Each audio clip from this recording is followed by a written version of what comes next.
Magandang umaga po mula dito sa Cherry Hill, New Jersey. So, alas 9 ng umaga ng Wednesday. So, ito magkape tayo habang tayo ay magbibideo ng ating reaksyon tungkol sa nangyayari kay kumaring OFW and ang PB team, no? Hindi lang ito kay Sir Paul, pero it includes kasi ang ibang members ng PB team like PB Onj, si Madam Needs, at ang entire Tesalona family kasali po sa usaping ito, no? Um, sinabi ni kumaring OFW na ano bang krimen ang ginawa niya. Bakit siya kakasuhan, kung ano yun ang sinasabi niya. Binabalik pa niya, ginamit mo nga yung picture ko Sabi, well, ito, first of all, kumaring OFW, ito ang sasabihin ko muna bago ko pag-usapan natin ang magiging kaso mo, no? Una, ang paggamit ng picture mo is that ang picture mo is nasa public, no? Pinost mo yan publicly, nasa social media, so anyone can take a copy of that picture. Kagaya nga dito sa Amerika, ang mga media, they can take anybody's picture at gumagawa sila ng memes out of those picture. So, ginagawa nilang katawa-tawa, mga ganon. Or ginagawa nila na parang comedy, ganon. So wala ang sa mga Hollywood na to or sa mga sikat na mga personality dito sa Amerika, sinuso nila yung mga gumagamit ng kanilang mga pictures bilang memes. Okay. So, to cut the story short, pwede mo lang kasuhan ang someone na sinasabi mo na babalik ta rin mo dahil paggamit ng picture mo. Pwede mo lang gawin yon kung, for example, yung picture mo is ginamit sa hindi may criminal intent, yon pwede mong kasuhan. Pero kung walang criminal intent, hindi ka pwedeng kumaso sa pagkuha ng picture mo na nasa public domain, no? It's considered public domain, gaya ng social media, gaya ng Facebook, ng YouTube, ng TikTok. Kung sino man yung nagsasabi sa'yo na pwede mong idemanda ang magkukuha ng picture mo is hindi mo mali, no? Mali ang advice sa'yo, kung sino man yung nag-a-advise sa'yo. So ngayon, ano ang mga krimen na nagawa mo sa bakit ka kakasuhan ng Pugong Biyahero team or ng Pugong Biyahero or ng Tesalona family? Kasi pwede kang kasuhan kasi personally ni Sir Paul, isa na magkakaso sa'yo. Pangalawa, ang group ng Pugong Biyahero team. At ang pangatlo is ang Tesalona family as a whole.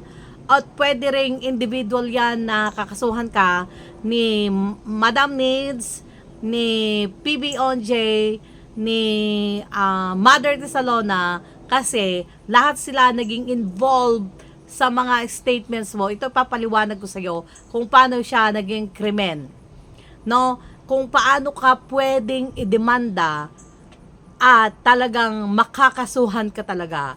Ayun ay yung kaso na cyber libel. Dahil ginawa mo ang accusation, inakusahan mo ang Pugong Biyahero team, inakusahan mo ang Tesalona family, inakusahan mo si Sir Paul ng mga bagay-bagay at sasabihin ko to sa iyo ng slowly para magets mo, okay?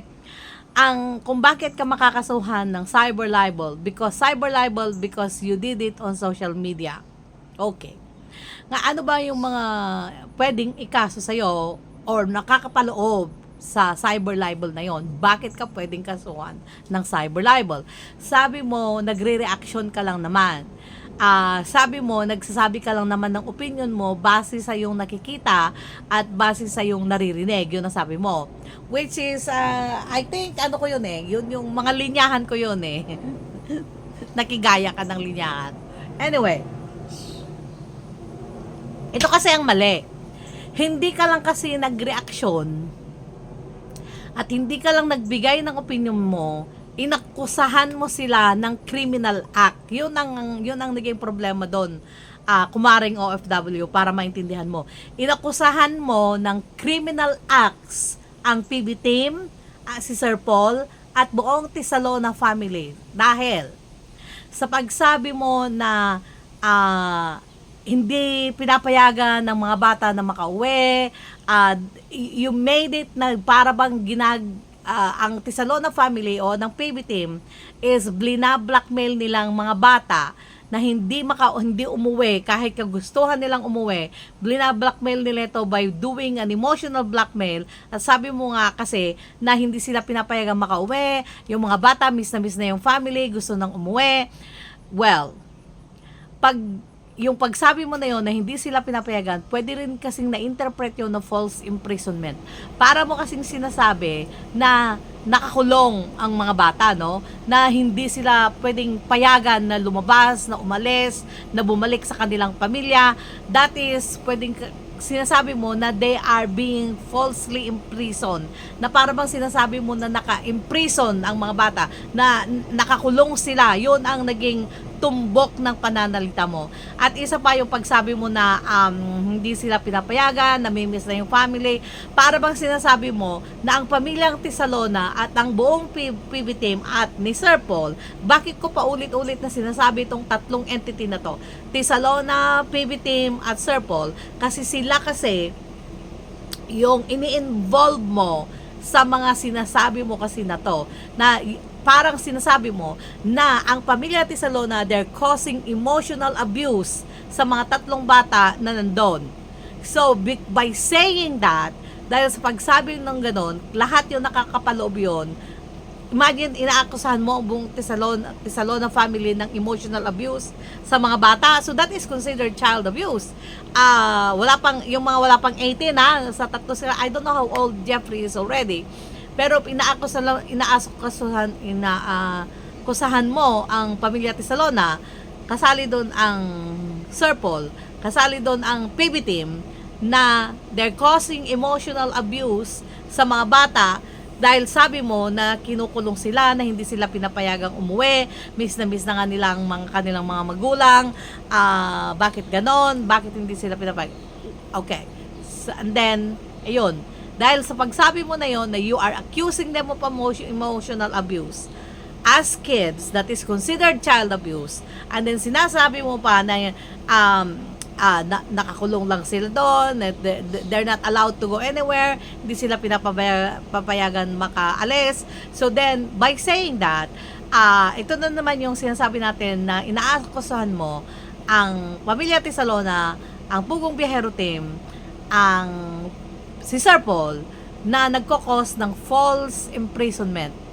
Yung maling pagkulong sa mga bata, yun kasi ang sinasabi mo. Bukod pa sa marami ka pang sinasabi na pwedeng gamitin against you.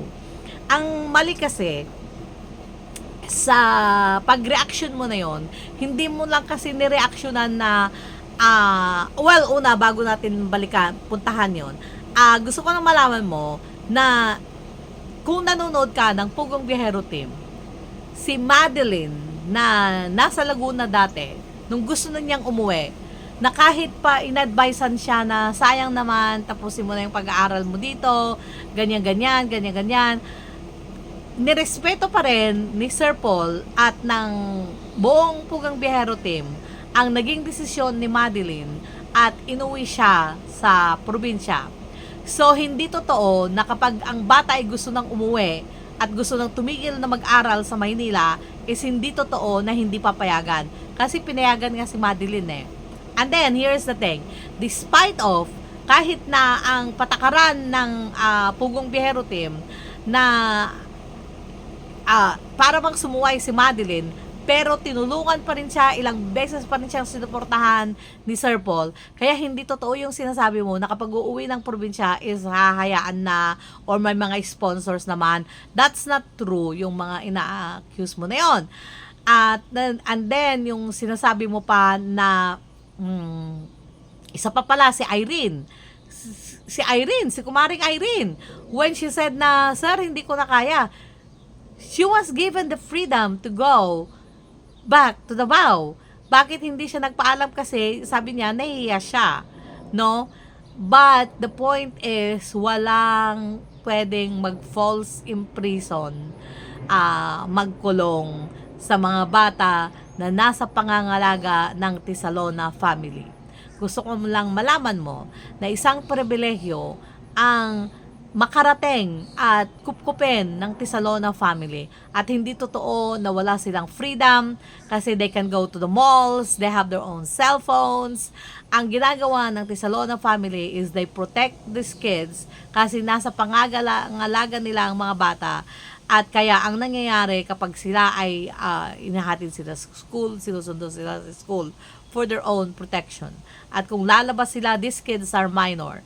Mga minor edad ang mga batang ito. Kaya pag lalabas sila, kasama ang isa o dalawa or some members ng mga Tisalona family, like pagpunta nila ng mall, things like that. Hindi sila hinahayaan because they're protecting them. Nasa pangangalaga nila ang mga batang ito. Kaya again, mali ang mga paratang mo sa Tisalona kasi akala mo yung si Sir Paul lang ang binabanatan mo dito. Hindi. Doon ka nagkakamali. Binabanatan mo ang buong Tisalona family because sa kanila nakatira ang mga batang ito. So, just those two alone, yung pag-accuse mo ng emotional abuse, considered na child abuse, at false imprisonment sa mga Tisalona, sa kay Pugong Biyahero Team at saka kay Sir Paul, is enough for you na makasuhan ng cyber libel at enough for you to get convicted. Okay, may gusto akong example sa iyo na nangyari recently. Ang Tito Vic and Joey or ng 8 Bulaga franchise is nanalo sila dahil sa ginawa ni Anjo Eliana na nag-accuse niya, inakusahan niya si Anjo Eliana na nasa Itbulaga ng maraming taon. And then suddenly, nilagay niya sa social media, inaccuse niya na si Tito Sen at Vic Soto ay may girlfriend, isang babae na kasama nilang co-host. Inaccuse nila na si Tito Sen ay nagkaanak sa isang co-host ng Itbulaga. Ano ang nangyari? Natalo si Anjo Eliana sa korte, no?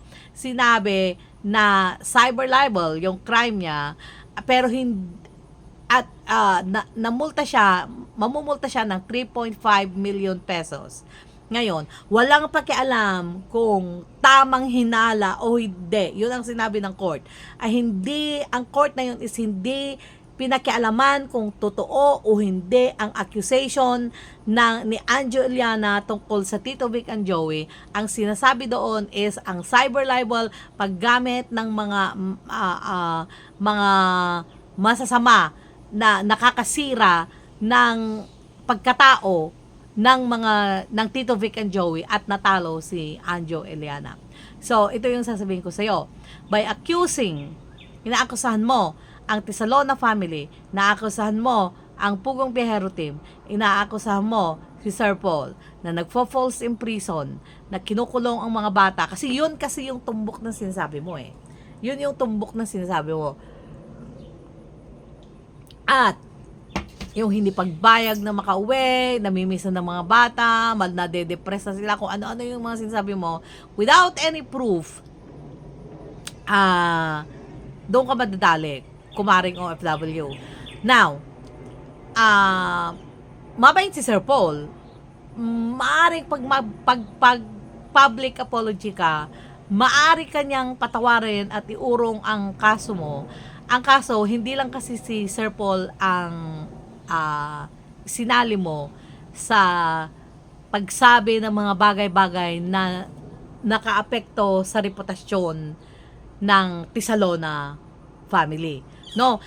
Kagaya yung pag inaatake mo na lang sana yung, let's say for example, pangit-pangit na ni Sir Paul na yan. Yung mga ganon, that's fine. Kasi ang bagay na yon na pagsabi mo is it's in the eyes of the beholder, no? Kung ano yung pagtingin sa isang tao, okay lang yun na sabihin mo gano'n. Kung inatake mo lang sana ng gano'n, walang problema. Pero yung mga accusation mo kasi, talagang mabibigat yung mga accusation mo, kumaring OFW. Ayan kasi ang problema sa'yo, hindi ka nakapag-aral at hindi mo alam ang mga magiging consequences ng mga sinasabi mo. At ayan ang gusto na mangyari ng Pugong Biyahero Team, na makapag-aral ang mga batang katutubo, lalo na yung mga gustong mag-aral. Yun ang gustuhan ng Pugong Biyahero Team, no? At yun, pasensyahan na lang kumaring OFW. At ikaw ay, kung hindi iuurong ng Pugong Biyahero ang kaso sa'yo, talagang malilintikan ka talaga. Talaga, 100%. 100%, no? Na matatalo ka. At, I mean, magkano lang naman ang kinikita mo dyan sa Saudi, ateng? $300? $400? Like, wala pa sa kita ng Pugong Biyahero Team yan sa isang video. So, ang point dito is like, kinakailangan marami kang pera para ipaglaban mo at malusutan mo ang kaso kapag itutuloy ng Pugong Biyahero Team. Mag-a-advise ako sa Pugong Biyahero Team na ituloy ang kaso. I don't need to do that. Meron silang, ang Pugong Biyahero Team, ang Tisalona, Sir Paul, may mga sariling utak yung mga yan. Iba kasi yung inatake mo na. Inatake mo na kasi yung moral standards ng Pugong Biyahero Team ng Tisalona family. Kaya pasensyahan na lang kumaring OFW at maging aral ito sa iba na hindi porket pwede mong gawin, gagawin mo. Okay? Thank you, bye.